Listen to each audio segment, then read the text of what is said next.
Hai Sobat Mantap, apa kabar nih? Udah lama nih kita nggak bahas film perhackeran duniawi. Pada kesempatan yang bahagia dan begitu santuy, kita akan membahas sebuah film bertema hacker yang sangat seru untuk disimak. Film ini berjudul Takeover yang rilis pada tahun 2022. Tanpa banyak cincong, yuk langsung saja kita masuk ke dalam ceritanya.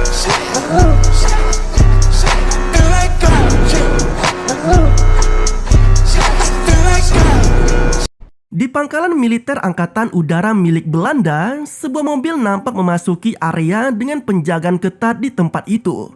Dan diketahui pria yang ada di dalamnya adalah Buddy Benschot. Dia ini merupakan hacker senior yang sedang dimintai tolong untuk membantu mengatasi masalah peretasan yang sedang dialami militer di sana. Di mana pada setiap hari Rabu, tepatnya jam 3 sore, semua komputer di pangkalan militer itu lumpuh seketika. Dan benar saja, tepat pada pukul 3 sore, saat itu juga satu persatu komputer di sana mati dengan menyisakan simbol acungan jari tengah sebagai ciri khas dari sang peretas. Sola menegaskan bahwa lumpuhnya sistem di pangkalan militer itu memang benar terjadi karena ulah hacker. Dengan menggunakan alat tempur pribadinya, Buddy ternyata bisa dengan mudah mendeteksi sosok hacker yang telah meretas sistem di pangkalan militer itu. Bahkan ia pun dapat melacak keberadaan lokasi dari hacker tersebut dengan begitu lihainya.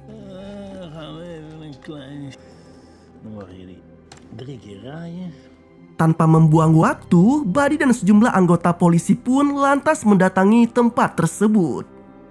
Dan alangkah mengkagetkan, ternyata sosok hacker yang selama ini selalu berhasil melumpuhkan sistem komputer di pangkalan militer itu adalah seorang anak perempuan yang sangat jenius.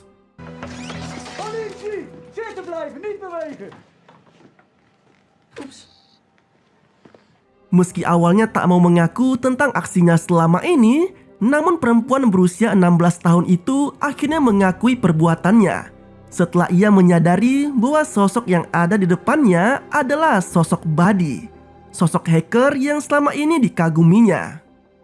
Anak perempuan yang diketahui bernama Mel Bendison mengungkapkan bahwa bisingnya suara pesawat jet telah mengusir banyak anjing laut di pesisir pantai. Dan hal itulah yang menjadi satu-satunya alasan Mel melakukan aksi peretasannya. Mendengar pengakuan tersebut, Buddy pun seolah tak percaya jika anak berusia 16 tahun sudah bisa meretas sistem di pangkalan militer. Bahkan motif aksinya itu pun terbilang cukup unik dan tak pernah ia temukan sebelumnya. Percakapan di antara keduanya pun lalu berakhir, dan mereka kini nampak mulai lebih akrab satu sama lain. Singkat cerita, 10 tahun pun berlalu dan kini Mel telah beranjak dewasa. Ia terlihat sedang mendatangi salah satu perusahaan bernama Retromax, perusahaan transportasi yang kini sedang mengembangkan proyek bus terbaru mereka. Menariknya, ia yang berprofesi sebagai ahli programmer kini ditugaskan untuk mengecek kesiapan dari sistem di bus itu. Sebuah bus dengan kendali otomatis yang rencananya akan segera dirilis oleh perusahaan tersebut. Tak seperti bus pada umumnya, bus yang satu ini telah dibekali dengan banyak piranti canggih, termasuk pemindai wajah yang diyakini akan memberikan keamanan dan perlindungan kepada para penumpang dan investor di proyek tersebut. Di tempat itu, kedatangan Mel disambut dengan baik oleh Linde yang merupakan CEO dari perusahaan Retromax. Mel pun akan melakukan pemeriksaan piranti lunak sebagai tahap akhir sebelum akhirnya sertifikasi Eropa diberikan pada bus tersebut. Dari dalam ruang server, Mel mulai melakukan pengecekan terhadap seluruh sistem dari bus swakemudi untuk memastikan layak atau tidaknya bus tersebut mendapat sertifikasi layak jalan menurut standar di Eropa. Mel juga nampaknya tidak bekerja sendirian. Ia ternyata juga turut mengajak serta salah seorang temannya untuk melakukan pengecekan ulang dari tempat yang terpisah. Anehnya dalam pengecekan tersebut, Mel malah mendapati adanya kejanggalan, di mana terdapat sebuah saluran yang digunakan untuk memindahkan data dari Retromax. Ia yang menyadari sebelumnya tidak ada celah semacam itu, sontak merasa ada sesuatu yang tak beres, dan mungkin saja bisa mengancam Retromax. Karena alasan itulah, maka Mel kemudian memasang virus Trojan yang digunakannya untuk memblokir arus data yang dilakukan oleh pihak tak bertanggung jawab di luar sana. Di waktu yang sama, aksi yang dilakukan Mel ternyata telah membuat sekelompok orang mulai dibuat panik. Mereka terlihat sangat kerepotan ketika tiba-tiba saluran yang menghubungkannya dengan Retromax telah terblokir. Bersamaan dengan munculnya gambar acungan jari tengah yang selama ini selalu digunakan Mel sebagai signature-nya. Tak ingin pusing memikirkan kendala yang dihadapinya tadi, Mel lalu menemui teman pria untuk memulai kencan pertama mereka. Pria yang memperkenalkan dirinya sebagai Thomas ternyata merupakan sosok yang dijodohkan oleh teman Mel sebelumnya. Namun tampaknya pria itu bukanlah tipe yang diinginkan oleh Mel. Alhasil, ia pun meninggalkan Thomas begitu saja ketika mereka baru akan melangsungkan makan malam bersama. Di tempat tinggalnya, Mel ternyata masih belum bisa meninggalkan kebiasaan lamanya. Ia masih kerap melakukan aksi peretasan yang menjadi hobinya sejak kecil. Dan hal ini selalu dilakukannya bersama teman-teman sesama hackernya. Uniknya, Mel dan dua teman hackernya yang bernama Jay dan Eugene ternyata tidak melakukan peretasan hanya karena iseng atau untuk mendapatkan keuntungan sendiri, melainkan bak pahlawan di dunia maya. Mereka melakukan aksi tersebut untuk kepentingan bersama dan untuk hal yang baik. Seperti yang dilakukannya pada malam itu, di mana Mel dan teman-temannya meretas salah satu perusahaan yang ditenggarai selalu membuang limbah beracun di sebuah sungai. Tidak hanya melakukan aksi peretasan saja, mereka bahkan sampai mengosongkan isi dari kartu kredit dan dompet kripto dari perusahaan tersebut, lalu ditransfer ke badan amal. Hack all his computers, empty his credit cards, and send his crypto to charity. Setelah selesai dengan aksinya, Mel kemudian meninggalkan signature acungan jari tengah di komputer targetnya, seperti yang biasa ia lakukan selama ini. Sama seperti yang sempat ia tunjukkan ketika meretas pangkalan militer di kala waktu kecil. Dalam lelapnya, Mel yang sempat tertidur usai melakukan aksi peretasannya tiba-tiba dibuat terkejut oleh bunyi alarm di tempat tinggalnya. Secara mengejutkan, ia yang mencoba mengintip kondisi di pintu depan rumahnya ternyata mendapati dua sosok pria misterius yang tengah membobol paksa pintu tersebut. Sialnya lagi, kedua pria itu ternyata juga membekali diri mereka dengan pistol dan tengah mengincar Mel. Macam tak betul nih, menyadari dirinya dalam bahaya, Mel lantas berlari kabur menyelamatkan diri dari kejaran dua pria tadi. Namun Mel pada akhirnya bisa menghindar dari kedua pria tersebut. Di waktu yang bersamaan, sekelompok orang mendadak dibuat panik setelah sejumlah komputer mereka tiba-tiba saja tak bisa digunakan.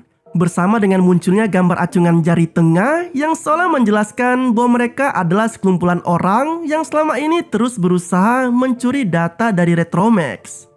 Pria yang menjadi pemimpin dari komplotan itu lantas menyuruh anak buahnya untuk kembali melakukan perburuan Mel dengan cara lain, yaitu dengan metode deepfake.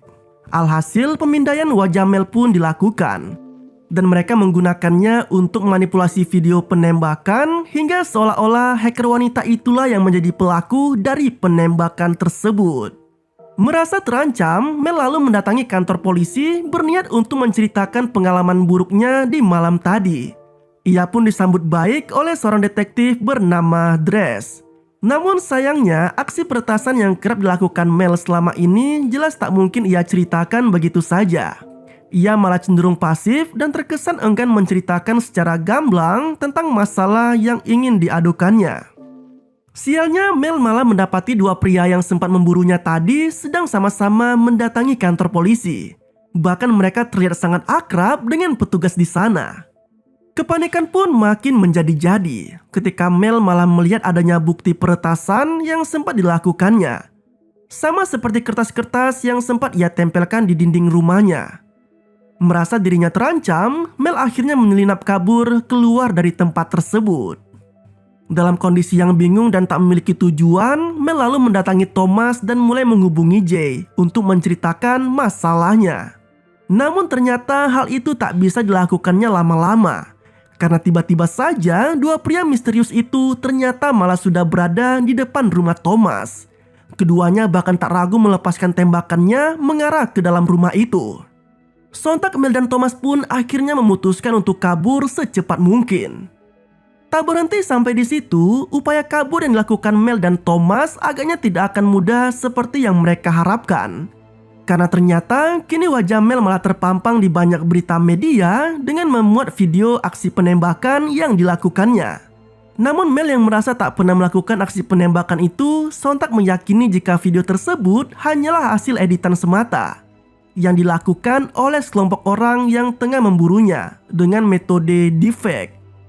Menyadari dirinya sedang menjadi incaran serius, Mel kembali menghubungi Jay dan Yu untuk membahas tentang aksinya ketika berada di Retromax. Mel meyakini jika sosok yang memburunya saat ini adalah komplotan yang menjadi pelaku pencurian data di Retromax tempo hari. Mereka agaknya tak terima dengan aksi pemblokiran yang dilakukan Mel dengan virus trojannya. Mendengar hal itu, Jay lalu menyarankan Mel agar meminta bantuan pada Buddy, hacker dengan level tingkat tinggi pada film ini. Di waktu yang sama, Dres bersama rekan polisinya kini terlihat mendatangi kantor Retromax untuk meminta keterangan dari Linde. Menariknya, gangguan yang sempat dialami Retromax saat pemeriksaan yang dilakukan Mel tempo hari ternyata hanya dianggap sebagai bug biasa. Dan hal itu telah disampaikan Linde pada perusahaan mitranya yang bernama Xiaoming. Perusahaan asal Tiongkok itulah yang selama ini berperan dalam mengendalikan sistem operasi dan perangkat lunak di Retromax. Kembali ke Mel, ia yang masih dilanda kekhawatiran akan nasibnya tiba-tiba saja mendapat telepon dari seseorang yang asing baginya. Pria yang memperkenalkan dirinya sebagai Rogers dengan terang-terangan meminta Mel untuk segera menyerahkan file enkripsi dari program Trojan yang sempat ditanamkannya di server Retromax. Ia juga menjanjikan akan segera menyelesaikan masalah video penembakan Mel apabila hacker wanita itu mau menyerahkan enkripsinya. Dari sinilah terungkap bahwa Roger merupakan pimpinan dari sindikat pencurian data yang sekaligus juga sosok yang telah menyuruh dua orang pria misterius untuk memburu Mel tempo hari. Roger juga sempat mengancam akan menghabisi Thomas hanya untuk membujuk Mel agar mau menyerahkan enkripsinya. Perdebatan antara Mel dan Thomas pun terjadi. Mereka saling beradu argumen dengan Thomas yang mengkhawatirkan akan keselamatan nyawanya dan terus saja memaksa Mel untuk segera menuruti permintaan si Rogers. Namun Mel jelas tak mau melakukannya karena menurutnya sindikat seperti Rogers tidak menjamin akan memenuhi janjinya dan mungkin saja Mel ataupun Thomas akan tetap mereka habisi. Mel justru bersikeras untuk tidak menyerahkan enkripsinya, melainkan akan memanfaatkan enkripsi tersebut sebagai satu-satunya jaminan keselamatan mereka. Sementara itu, Dres kini mendapatkan temuan baru yang mengungkap bahwa ternyata korban aksi penembakan itu merupakan seorang tunawisma dan pecandu barang haram. Korban juga diketahui sempat beberapa kali tertangkap karena aksi pencurian. Mendapati fakta tersebut, detektif itu kini mencurigai adanya sosok di balik aksi pembunuhan tersebut, di mana sosok itulah yang sempat mendandani korban dengan setelan jas yang rapi dan membuatkan identitas baru seolah korban selama ini berprofesi sebagai hacker. Berbekal lokasi yang diberikan Jay, Mel dan Thomas pun akhirnya berhasil sampai di tempat tersebut. Mereka pun perlahan mulai bisa mengobrol dengan sangat hangat, termasuk membahas tentang masa lalu Mel. Hacker wanita itu menuturkan bahwa dulunya ia dan teman-teman lainnya selalu berseberangan dengan hacker jahat, atau istilah untuk hacker jahat adalah seorang cracker. Mereka bahkan seringkali melumpuhkan hacker jahat sasaran mereka untuk mengambil kembali uang yang sudah dicuri, lalu dikembalikan kepada pemiliknya. Aksi itu rupanya mereka lakukan semata sebagai upaya dalam menegakkan kebenaran. Bahkan tak jarang pula Mel dan teman-temannya melaporkan aksi peretasan para hacker jahat kepada polisi. Dan hacker baik melawan hacker jahat sudah lama terjadi pada masa lalu Mel. Namun kepercayaan Mel pada Buddy sirna seketika setelah ia mengetahui bahwa selama ini uang yang diyakininya telah dikembalikan pada para korban hacker jahat ternyata telah diambil sendiri oleh Buddy. Kekesalan Mel pun memuncak hingga akhirnya ia pun melaporkan Buddy dan membuatnya menjadi buronan Interpol. Nah, sejak saat itu juga ia tak pernah lagi bertemu dengan hacker tersebut. Tak lama berselang datanglah sebuah mobil yang ternyata itu adalah Buddy. Mereka bertiga pun kemudian melanjutkan perjalanannya menuju ke tempat tinggal yang sekaligus menjadi markas dari hacker senior itu. Setibanya di tempat tinggal Buddy, Mel langsung memperlihatkan sumber kode yang selama ini terus berusaha membobol sistem di Retromax. Ia bahkan menyebut bahwa kode itu sangatlah rapi dan sangat tersembunyi, sehingga membuatnya memutuskan untuk memblokirnya menggunakan sebuah virus Trojan. Melalui kecerdikan dan ketelitian Buddy, aksi upaya pencurian data yang terjadi pada Retromax akhirnya mulai terkuak. Ia mengarahkan tuduhan si hacker dengan pihak Xiaoming, karena menurutnya kode yang dibuat hacker tersebut memiliki kecenderungan yang sama dengan kode-kode yang ada di situs Xiaoming. Sialnya lagi, Xiaoming merupakan perusahaan multinasional di Tiongkok yang telah bekerja sama dengan banyak perusahaan besar di seluruh dunia. Karena alasan itulah, maka akan cukup sulit bagi Mel untuk bisa melawan perusahaan tersebut. Bahkan hal serupa bisa saja terjadi pada siapa saja yang sempat terekam oleh kamera dari perusahaan tersebut. Parahnya, tidak hanya hasil pemindaian wajah saja yang bisa dimanfaatkan oleh Xiaoming, melainkan juga data pribadi lainnya seperti rekening bank, biaya hidup, data medis, dan data penting lainnya bisa mereka dapatkan dengan sangat mudah. Mengetahui dirinya telah diperdaya oleh Xiaoming, Mel lantas menghubungi Dres dengan maksud mengadukan tentang masalahnya, termasuk dengan temuan baru mengenai aksi curang yang dilakukan oleh perusahaan tersebut. Namun tampaknya Dres tak begitu memahami apa yang sedang dibicarakan oleh Mel. Alhasil, dengan penuh kesal, hacker wanita itu lalu mengakhiri panggilan teleponnya. Anehnya, Dres yang ingin melacak lokasi panggilan tadi malah tak bisa menemukan keberadaan Mel. Justru komplotan Roger lah yang selama ini mengawasi gerak-gerik Mel malah bisa menemukan sumber sinyal dari ponsel tersebut yang sempat digunakan Mel sebelumnya. Keesokan harinya, Mel yang menyadari bahwa editan video aksi penembakan dibuat menggunakan hasil rekaman kamera bus, akhirnya memutuskan untuk kembali mendatangi perusahaan Retromax. Namun sempat terjadi drama di sini, di mana saat Mel ingin meninggalkan markas Buddy, tiba-tiba saja komplotan Rogers datang dan menjebol paksa pintu yang ada di sana. Naas bagi Buddy, ia yang awalnya ingin mengamankan lebih dulu data penting di komputernya, malah harus mendapat tembakan dari Rogers yang membuatnya matoi seketika. Sementara Mel dan Thomas yang kabur menggunakan mobil Buddy terpaksa harus terlibat aksi kejar-kejaran dengan komplotan Rogers. Beruntung bagi keduanya, kendaraan semi-truk yang digunakan Mel dan Thomas berhasil kabur melalui jalanan berlumpur di hutan itu. Sementara Rogers dan anak buahnya malah terhenti setelah mobil sedan mereka terjebak oleh kubangan lumpur. Di kantor Retromax, Linda yang tengah disibukkan dengan persiapan peluncuran bus kemudinya tiba-tiba dihubungi oleh Sen, yaitu petinggi dari Xiaoming.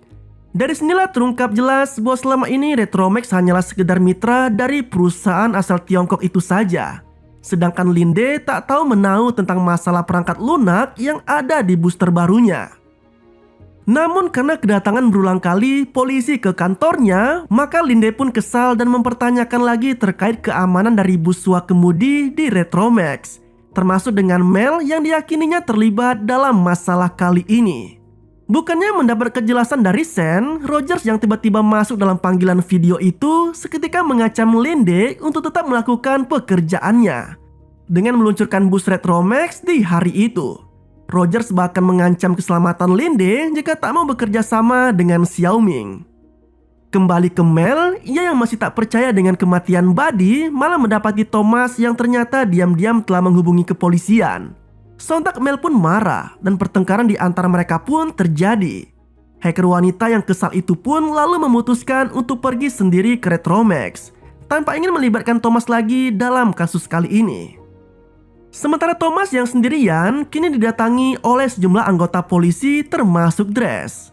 Nah, di kantor Retromax, kerumunan acara peluncuran bus kemudi dimanfaatkan oleh Mel untuk menyelinap masuk dengan leluasa. Dan dia akan masuk ke ruang server. Sialnya, ia yang sedang mencari data rekaman wajahnya di server Retromax malah dikejutkan dengan kedatangan Rogers yang langsung menodongkan pistolnya ke arah Mel. Di bawah todongan pistol, Mel dipaksa untuk melepas trojan yang memblokir akses Xiaoming. Namun alih-alih menuruti permintaan tersebut, hacker wanita itu malah mengunci akses di server Retromax yang membuat Xiaoming tak akan bisa kembali masuk ke dalamnya. Mel yang mendapati Roger sedang lengah langsung memanfaatkannya untuk kabur menyelamatkan dirinya. Meski sempat terkejar dan terjadi baku hantam, namun pada akhirnya Mel berhasil diamankan oleh polisi yang telah tiba di Retromax. Sedangkan Rogers yang memilih kabur sempat menyambangi ruang server dan menembakkan pistolnya di ruangan tersebut. Tujuannya adalah agar tak ada bukti terkait aksi pencurian data yang dilakukan oleh Xiaoming. Walaupun pada akhirnya ia juga turut ditangkap oleh polisi di sana. Sementara itu, bus Wakemudi yang baru diluncurkan kini terlihat tengah membawa 15 orang penting di dalamnya. Kebakaran yang terjadi di ruang server juga ternyata turut berdampak pada perjalanan tersebut. Bus tanpa supir itu mulai kehilangan kendali dan melaju tak beraturan.